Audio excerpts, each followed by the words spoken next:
बहुत सुंदर बात है। तुम्हें कोई ब्रह्मचारी बना सके ऐसी कोई औषधि नहीं। एकमात्र मन को प्रभु में लगाकर नाम जप करो और जो संयम बताया जा रहा है वैसा करो, सब ठीक हो जाएगा, सब ठीक हो जाएगा। तुम समर्थ बन जाओगे अपनी इंद्रियों को रोकने के लिए। उपासक पहले भोजन पर सुधार कर रहे। भोजन और बुद्धि का परस्पर बड़ा घनिष्ठ संबंध है। सात्विक आहार निसंदेह आपको इस क्रियाओं से विजय प्राप्त करवा देगा।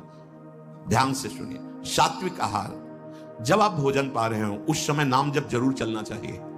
अगर उस समय गलत दृश्य देख करके, गलत बातें चिंतन करके भोजन पाओगे तो उसका प्रभाव आपको और गलत में लगा देगा, भले सात्विक भोजन है। ध्यान दीजिए, भोजन के समय जरूर बड़ा आनंद मिलता है। जैसे आप प्रसाद पा रहे हो और आपका अभ्यास फिट है, अब लगा दिया प्रथम यथामति प्रणमो श्री वृंदावन तिरम्य श्री राधिका कृपा बिनु सब, बड़ा पद है। देखत नव निकुंज सुन सजनी लागत है यति चारु, पद अंदर चल रहा है और अब प्रश्न, चलो नहीं है साहब का अभ्यास, राधा राधा राधा। उस समय व्यर्थ की वार्ता, उस समय व्यर्थ का चिंतन, व्यर्थ के दृश्य देखते हुए भोजन, गलत संस्कार पड़ रहा है।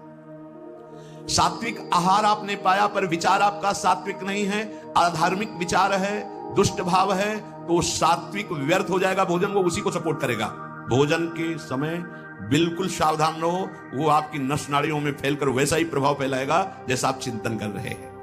भोजन के समय जैसा विचार होता है ठीक वैसा ही आपका स्वभाव बनता है। महापुरुषों का स्वानुभव पूर्ण सिद्धांत है कि भोजन के समय सावधान। भोजन में जो रस बनता है वो नस नस में फैलता है और जिस चिंतन से चिंतित होकर पाया वैसे ही प्रभाव पड़ता है।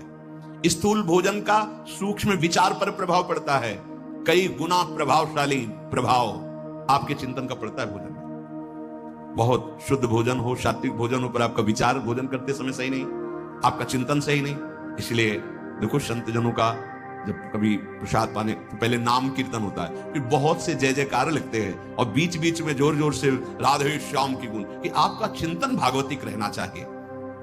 देखो ना, हमें लगता है 10 मिनट तो केवल जय जयकार ही होती है। अयोध्या मथुरा की जय, पूरे जितने अपने ठाकुर जी सब की जय जयकार। वो रसगुल्ला की तरफ देख रहा है पर जय पूरी हो तब ना जय जय बोलना ही पड़ेगा, कीर्तन करो। ये कितनी सुंदर प्रणाली है। भोजन बहुत सात्विक, बहुत, ये जीवन बड़ा उज्जवल भविष्य करने के लिए मिला है।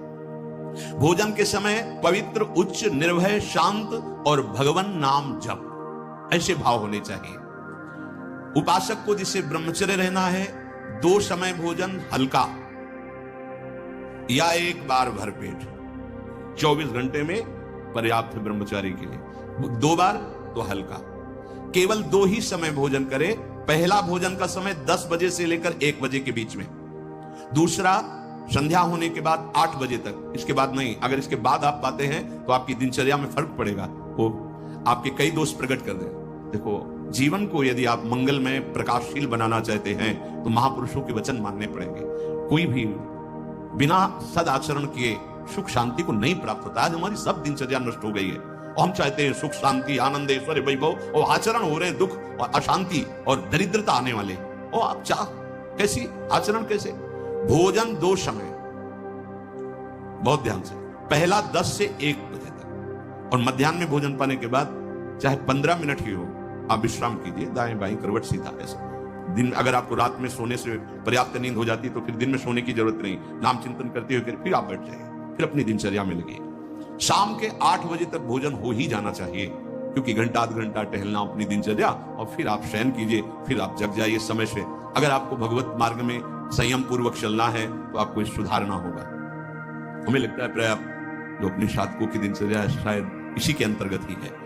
अगर आपका 2 बार भोजन में विक्षेप पड़ता है तो 1 बार भोजन अच्छे से खा लीजिए, थोड़ा मध्याह्न में विश्राम, बस राधा राधा। अगर चल जाए तो जैसे मिलता है आधा लीटर दूध या 250 ग्राम जो भी, शाम को उसको पी लीजिए। मतलब ब्रह्मचारी को ज्यादा किसी पदार्थों की ताकत की जरूरत नहीं होती, वो स्वयं में इतना। अब अनावश्यक आप डालते रहोगे, अनावश्यक, तो फिर आपका चिंतन भी बिगड़ जाएगा, आप नहीं संभाल पाओगे। बहुत संयम की जरूरत है।